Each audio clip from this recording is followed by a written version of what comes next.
From the creators of the popular science show with millions of YouTube subscribers comes the Minute Earth podcast. Every episode of the show dives deep into a science question you might not even know you had. But once you hear the answer, you'll want to share it with everyone you know.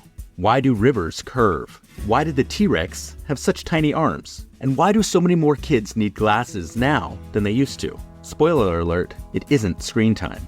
Our team of scientists digs into the research and breaks it down into a short, entertaining explanation, jam-packed with science facts and terrible puns. Subscribe to Minute Earth wherever you like to listen. Hi, friends. Are you looking for a new podcast? Maybe something you can share with your littles? Something that has some storytelling in it? Well, then look no further. We have Storytime with Philip and Mommy, where my son and I sit and discuss all the great books that you might love while we read them.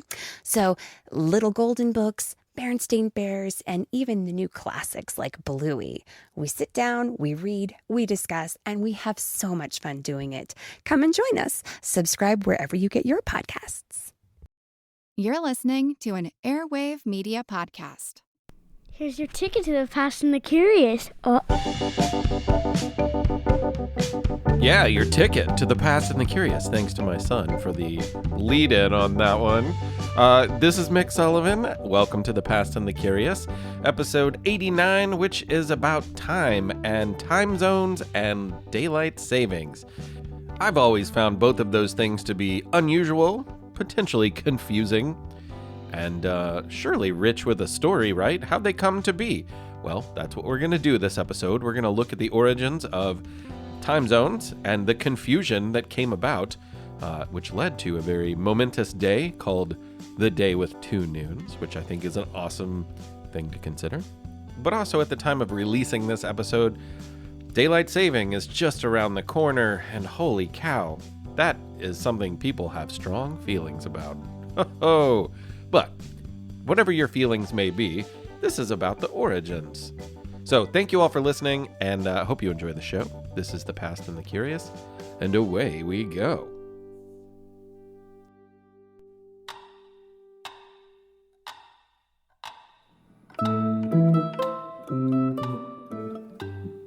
November 18th, 1883, was the day most Americans finally agreed on what time it was. This meant nearly everyone had to reset their clocks, and as a result, November 18th, 1883 became known as the Day of Two Noons. Time used to be less precise than it is today, or than it was in the 1880s, for that matter. Wherever you might have been, you would set your clock by the sun. If you even had a clock, which was not a given, but let's just say you did. When the sun was directly straight up, no shadows anywhere overhead, it would be noon in your neck of the woods, and that's how you would set your clock. Or if you were in a big city and they wanted everyone nearby to be precise about their agreed upon time, they would watch the sun and drop a giant ball attached to a pole on the roof of a very tall building. These are called timeballs, and they are where the tradition of the New Year's Eve ball drop in New York City comes from. Everyone could see it way up high, even ships in the harbor, and they would then synchronize their watches to that city's time. Anyway, as you walked around town with your watch, or glanced at the clock tower on a tall building, as you rode your horse down the road, it didn't really matter what the time was in any other place besides your own. People could only move as fast as a horse could carry them, which wasn't that fast by today's standards. And if you did take that horse to a town several miles away, and you compared your watch to the watch of a friend who lived there, you might find that they wouldn't match. That's not because your horse is a magical time traveler who could bend time, though that would be super cool, and I would definitely name a horse like that Marty McFly. No, your times would be different because you both set them with the idea that when the sun is directly above you, it is noon. If you know anything about the sun, you know that, well, it is bright and hot and can give you an unpleasant sunburn if you're not careful. But if you know anything else about the sun, you know that it rises in the east and it sets in the west. This is because of the rotation of this round ball that we call Earth. You probably know that it takes 24 hours and a few extra seconds we add up into the occasional leap year. Shout out to leap year 2024! Anyway, you know that it takes 24 hours to rotate around and start a new day. So, when the sun is directly overhead in Pittsburgh, Pennsylvania, it is still nearly an hour from being overhead in Omaha, Nebraska. So these two places, because of their differing locations on Earth, have a different idea about what time it is. And the lives of the people there reflect that. Until the late 1800s, most towns operated on their own time, which was based on when the sun was in the sky directly above, marking noon. But this meant everyone had a different time. In Indiana, for example, there were dozens of different times recognized by towns in that state alone.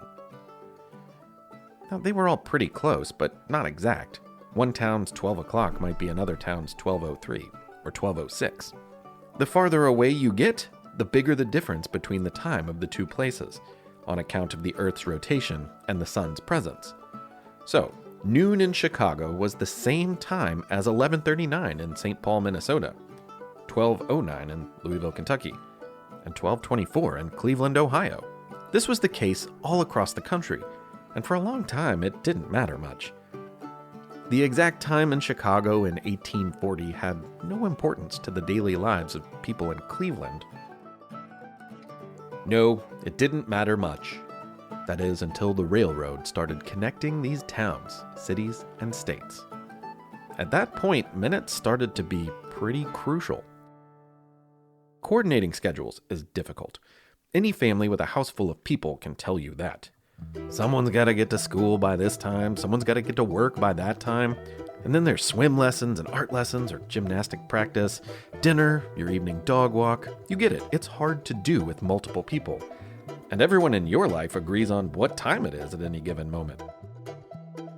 But instead of people trying to make it to appointments or desks before the school bell rings, imagine that they are all trains who have to get to other states to deliver packages, pick up passengers, and not crash into one another. If there are 20 different stops on a train's line, and all 20 of them have slightly different times from one another, do you see how that might be hard to keep track of and coordinate? Someone would have to do a lot of calculation and planning to figure out how to handle this. And passengers would have to constantly reset their watches. So trains would pull into the stations both at the right time for the passengers, but also for the station workers. And here's another crucial detail. Railroad lines would have to be shared. And if two trains leaving different cities with different plans were operating on different ideas of what time it was, there was a chance that they would run into one another. Train crashes are a bad thing. And they happened. Sure would be easier if everyone agreed on the time. Then we'd know what to expect, and it would be a lot easier to coordinate who goes where at what time. This was what the principal of Temple Grove Ladies Seminary in Saratoga Springs, New York, thought. When Charles F. Dowd, that was his name, when he first suggested time zones, it was to a class full of young women. It was an idea, a solution to a problem, and soon it became an obsession. Charles F. Dowd became Mr. Time Zone, and he worked hard to convince the railroad companies, of which there were many across the continent, that if everyone could just agree on time, life would be a lot easier and a lot safer. But he didn't want just one time. He realized that America was way too big for that. If that were the case, 6 a.m. sunrise in New York City would mean 6 a.m. was the middle of the night in California. Nobody wants that. Because he was an educator, Mr. Dowd wasn't afraid of a little math. I hope you're not afraid either, because here goes. He knew a circle was 360 degrees, and if you think of the Earth as a circle, you could divide it up into the same number of degrees. He also knew that a day was 24 hours long, and this helped him to arrive at his proposal. 360 degrees divided by 24 is 15. meaning it takes the sun 1 hour to travel 15 degrees of the Earth's circle. So his proposal was to create time zones that grouped America's landmass by 15 degrees. If that's confusing, don't worry. Basically, he said, let's divide America up into 4 zones from east to west. Everything in one zone would be on the same time. It was a good idea. Then a man with railroad ties named William Allen adapted the idea and made it both usable and what we know today. Guess what, Cincinnati, Pittsburgh, Boston, New York, Portland, Maine? You're part of the Eastern Time Zone, and it's the same time for all of you. And every town in the zone just west of that, from Chicago to New Orleans, would be exactly 1 hour behind. That's the Central Time Zone. The zone west of that, which includes Colorado, Utah, Arizona, that's called Mountain Time. And it's 2 hours behind the Eastern Zone. Lastly, Pacific Zone, which includes California and Washington State, is 3 hours behind. Isn't 4 time zones easier to keep track of than thousands of cities and towns using their own time based on the sun's arrival in their own city? Yes, it is. Yeah, sure, it might mean the sun rises at 6:30 in Boston and 7:19 in Cincinnati, but they are on the same time, and that difference sure beats missing trains and having wrecks. On October 11th, 1883, representatives from nearly every railroad met to discuss this monumental shift in time, and they agreed it was for the best. They acted quickly because just a few weeks later, on November 18th, the entire nation shifted their clocks. In the East, cities watched the clocks hit noon and then cast their eyes to the time ball in the town square, or tuned their ears to the church bells which were scheduled to ring with the new noon. And when the signal came, 1 or 7 or maybe 16 minutes later, depending on where they were, they adjusted their clocks to the new time. Noon again. Some people jokingly celebrated getting a few minutes younger on this day, the day with 2 noons, as it was known. Over the course of the day, the time shift worked its way west, and by dark, the country had converted to a standardized time. At least part of it. Some people refused. The mayor of Bangor, Maine, believed it was against the Constitution, and he threatened to arrest anyone if they rang the church bells to signal the new noon. In Tennessee, a stubborn preacher smashed his pocket watch on the pulpit in front of a congregation as he believed adjusting time this way was an affront to his God. They weren't alone. Many people still lived by their local time. In fact, around this time, many watchmakers sold special watches with 2 faces just for this purpose. 1 clock face for local time, and 1 for railroad time. Though William Allen pushed the plan through, Charles Dowd was honored for his idea. Out of gratitude, the railways gave him free passes each year so he could travel anywhere he wanted for the rest of his life, which ended in 1904 when he was ironically hit by a train. Though the railways operated this way for decades, standard times and time zones were not officially mandated and recognized by the U.S. government until the Standard Time Act of March 19, 1918. There had been holdouts, the largest and most famous being the city of Detroit. But since 1918, everyone in America operates on a coordinated schedule and does not base their time on the sun above their heads.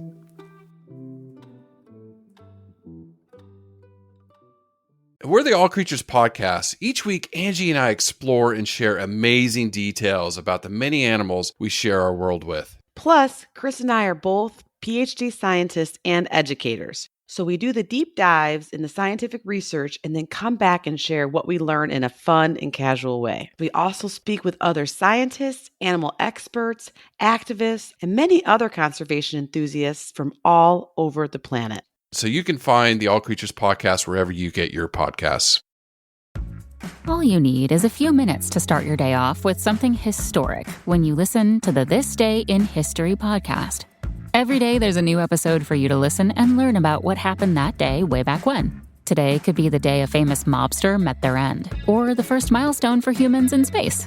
who knows what history today holds? Find out when you listen and subscribe to This Day in History wherever you get your podcasts. That's This Day in History wherever you get your podcasts. All right, it's time for You Have 30 Seconds, and Hosea has someone who thankfully went on a vacation. Hi, my name's Hosea Salzberg, and I have 30 seconds for you. Alexander Fleming was born in 1881. He became a doctor for the war, and he saw a bacteria was killing a bunch of people, so he decided to cure it, but he couldn't do it. So he went on vacation, but when he came back, fungi was growing all over the bacteria. Wherever the fungi touched, the bacteria disappeared, and that became penicillin, which saved a bunch of people's lives. Hosea, thank you so much. You did a great job. And also thanks to Alexander Fleming, right? Shout out to that guy. If you have a 30 seconds and you want to send it to us, send it to hello@thepastandthecurious.com. Hosea Salzberg, nice work. It's quiz time. It's quiz time. It's quiz time. Time. That's right, it's quiz time once again, and this quiz time is about time. Quiz time. All right, so question number 1. Levi Hutchins invented the first American alarm clock, a device which has brought an end to countless sweet dreams since its invention in 1787. But it would only sound an alarm at one time each day. What time would Levi's alarm clock ring? The Revolutionary War veteran was an early riser, and he liked to start his day very early. So his first alarm clock would ring every day at 4 a.m. He didn't devise a way to change the alarm time, just it was a clock that would sound an alarm at the same time, 4 a.m. Probably made for aggravating weekend mornings, I would say. Okay, question number 2. In what country is the oldest working mechanical clock? Just find the Salisbury Cathedral clock in Salisbury, England, and you'll have found the oldest working mechanical clock in the world. So England. It dates to 1386, but was not working for several decades around the 1900s. It was restored, however, and is working once again. All right, question number 3. Before alarm clocks were common in Europe, people would pay for a service to wake them up. Because this was long before phones or digital alarms, the service was this. Someone would come to your door and knock on it. And if you lived on the second floor, they had a long wooden pole that they would use to knock on your windows and wake you up. Then they'd head on to wake up other subscribers. What was this job called? I've never heard of this. I don't know. They were called knocker-ups or knocker-uppers. Some knocker-ups would use a pea shooter, which was a straw that they would use to blow pebbles at someone's window to wake them up. You can file this under jobs that are sadly no longer available. Oh, I wish I could have someone do that to my window or door. That would be really funny.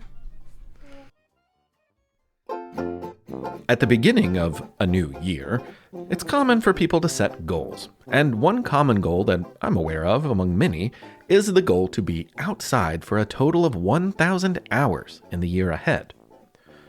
There's actually a whole movement. Both kids and adults set the goal, and the benefits are well documented. Being outside can be good for your health, help stress levels, can help with learning, instill cooperation with others, and it gets people using their imagination. And of course, exploring exposes you to new things that you may really enjoy. 1,000 hours may not seem like a lot spread out over a year, but it can be pretty challenging to hit that number, because it ain't all warm yellow sunshine and fluffy white marshmallow clouds. If you're going to hit that number, you're probably going to have to spend plenty of time out in the rain and the cold. No biggie in most cases, there's still fun stuff to do in blustery, dreary, or chilly days. Heck, in cold communities like Scandinavia or Alaska, kids go outside for recess even if the temperature is below 0 degrees. Now, I don't want anyone out there to turn into Ötzi the Iceman or anything, but you can usually find a way to make the most of an hour outside, no matter the weather. Still, we can probably all agree a bit of sunlight sure makes the time outside more pleasant. And if a little sunlight makes your time more pleasant, doesn't it stand to reason that a little more sunlight would make that time even more pleasant?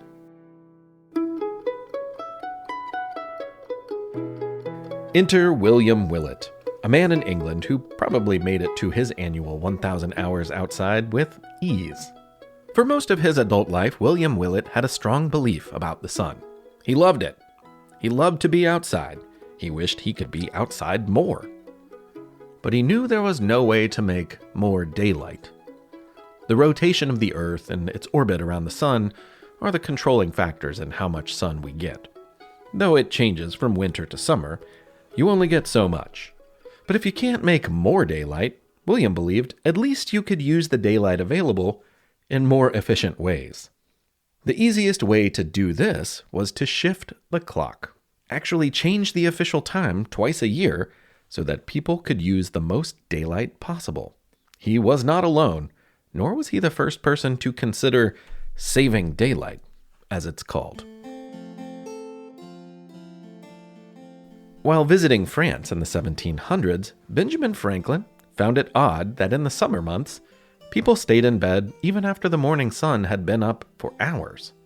He wrote a funny article about it, which wasn't exactly a call for daylight saving time.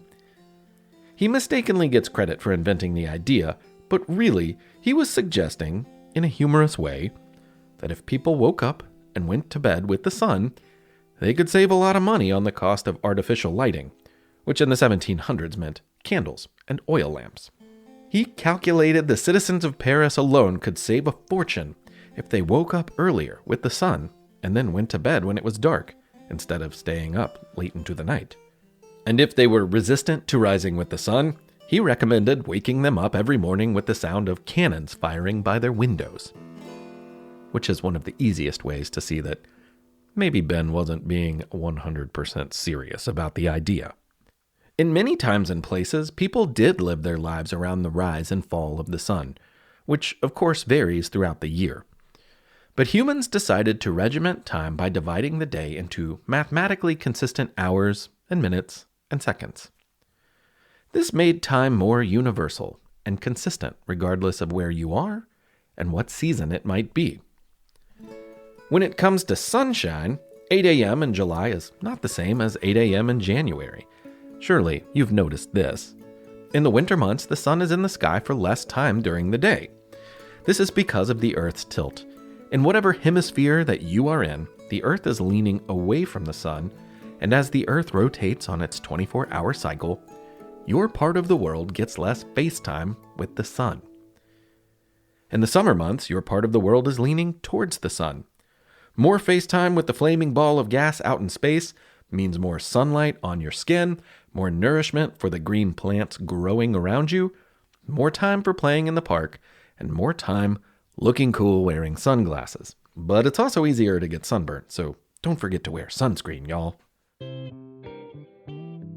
Anyway, a century after Ben's booming idea to get people out of bed and into the sun with cannon fire, a New Zealand man named George Hudson made a more formal and more practical proposal for saving daylight. Without a doubt, George logged his 1,000 hours outside each year, but he logged his time chasing bugs. Oh, how he loved to chase bugs. His regular job at the post office was a shift job, meaning duties were done around the clock by people working different shifts at different times. His late shift left him with plenty of daylight to chase bugs. He was a citizen scientist, an entomologist actually, which is someone who studies bugs. But the daylight he had still wasn't enough for all the bug chasing that he wanted to do. He wanted more bug time. And he knew other people who had more regular daytime work schedules would probably want more daylight for bug time too. And if they didn't want it for bugs, maybe they'd want it for walking or biking or sports, or even sports with bug names, like cricket. George's proposal to seasonally shift clocks by 2 hours didn't go far, but William Willett did. William Willett dedicated much of his life to convincing England to adopt daylight saving time. And while George wanted to shift our clocks by 2 hours twice a year, each spring and fall, William wanted to shift a total of 80 minutes, but he wanted to do it over 4 weeks, just by 20 minutes a week. This was confusing, and not where we eventually landed. Before we finish the story of how daylight saving time came to be, let's just clarify how it works in case you don't know. Here's the basic idea. As we've already said, people like sunshine.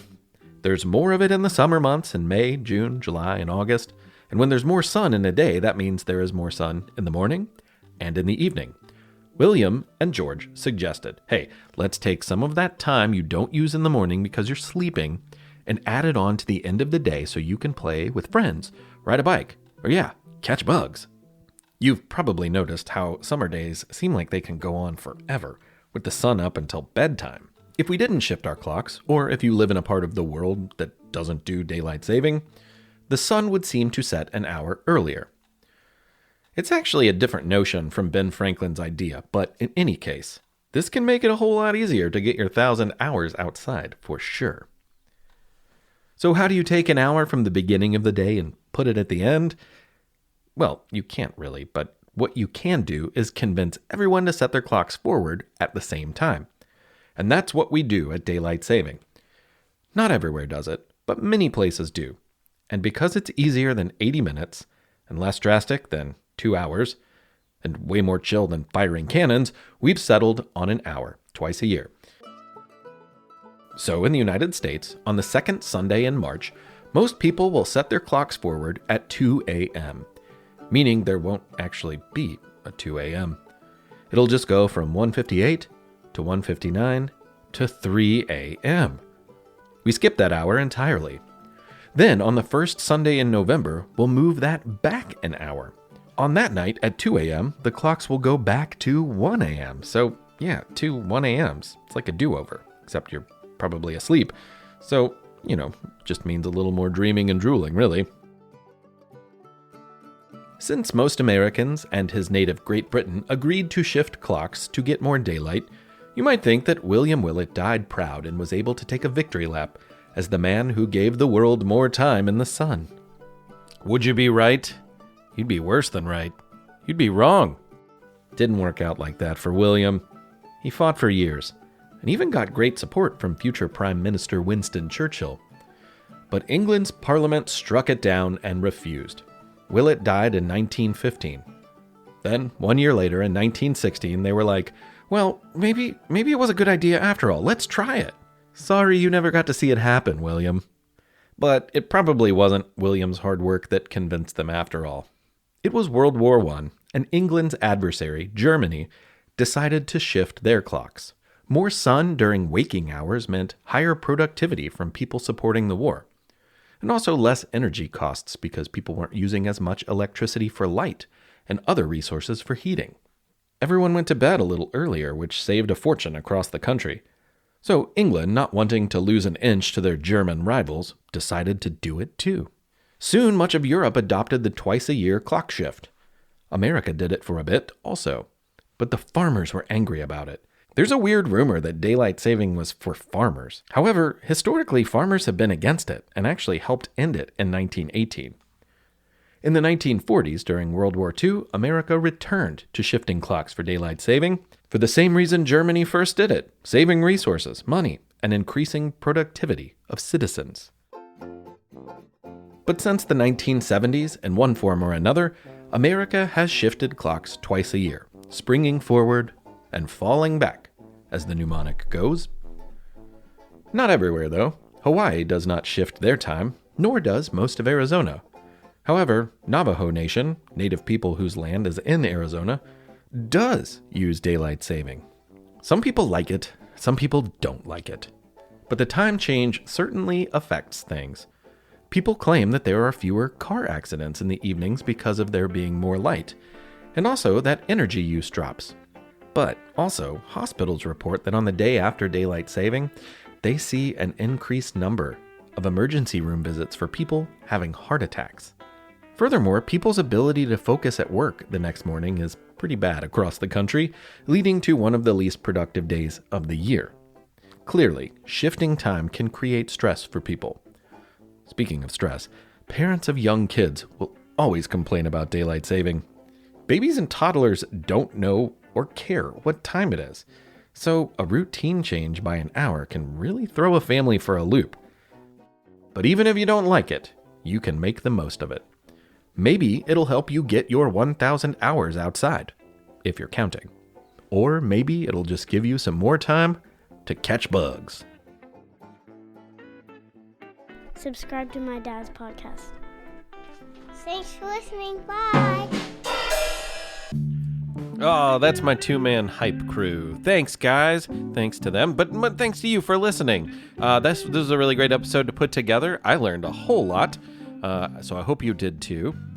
I'm sure you've been counting down the days to Kentucky Meat Shower anniversary. It happens every March 3rd, right? So for the last 5 years, maybe, I've done a live reading on YouTube Live. There's a link on my webpage right now on thepastandthecurious.com. And I'll be doing the reading at 5 p.m. I'm going to do it from Foxing Books, my friend's bookstore here in Louisville. And she will be, she'll ask me questions, rather, throughout the event. And if there are people who are typing questions into the chat, I think she'll be able to relay that. So that's going to be really fun. I'm really looking forward to it. Also, later on this week, I'm going to have another episode. We're going to revisit the meat shower story because there has been some breaking news. And I actually did an interview with a guy. I've got snippets from the interview, and we're going to take a look back at that. So get ready and check your feed. It's going to be a really fun episode. I should have it out by Friday the 1st. Okay, I've got some people to thank and a birthday to wish. So first off, Matt Levinson, thank you so much. It's so great to hear from you out in Portland, Oregon. Thank you for your support. I'm glad the show means something to you. And the same thing goes for Sam Martinez in San Diego. Hello to you. Thank you so much for your support. And also, I need to thank the hooks. There's a whole mess of hooks. It's like a dadgum tackle box, I tell you. Audrey, Abel, and Ivy Hook from Battle Creek, Michigan. Michigan's a great place, by the way. You're lucky to live there. I'm so glad that you all listen to the show and that you enjoy it. So shout out to you, Audrey, Abel, and Ivy Hook. And there's one last thing that I need to do. Wyatt Wolf, you share a birthday with the meat shower. Happy meat shower birthday to you. Happy meat shower birthday to you. Happy meat shower birthday, dear Wyatt Wolf. Happy meat shower birthday to you. Happy birthday, Wyatt. I think you tuned into the live reading of my book last year, right? I think so. I seem to remember that. Anyway, happy birthday. And I'm glad that you're still listening another year into your life. I hope you listen for every year of your life and you live till you're 110 years old. And I'm making episodes until then. Wouldn't that be great? Let's keep going, everybody. Thank you all so much. This is Mick Sullivan. This has been The Past and the Curious. And I will talk to you very, very soon. Look for that new episode coming later this week.